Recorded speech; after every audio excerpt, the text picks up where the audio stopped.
जय हरी माऊली. बघा बघू शकता किती राहिले इथे. सोलापूर, मंगळवेढा, पंढरपूर, पलटण. ज्या दोन पालख्या एकत्र होत्यात ना त्या दोन्ही रोड आता पुढे जाऊन भेटणार आहेत.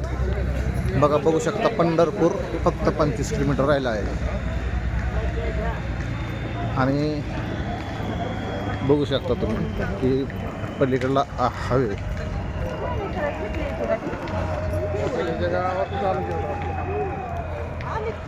पलीकडला हायवे बघा तिकडून वारकरी येत आहेत.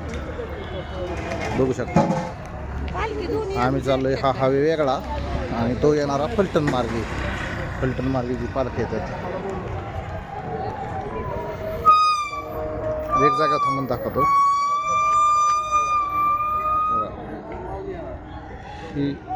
हा इकडून आम्ही आलो आणि आता हा पुढं चाललो आणि ही माऊलीची पालखी त्या मार्गे येते आणि पुढं बघू शकता इथं दोन्ही पालख्या एकत्र होऊ शकतात. जय हरी माऊली.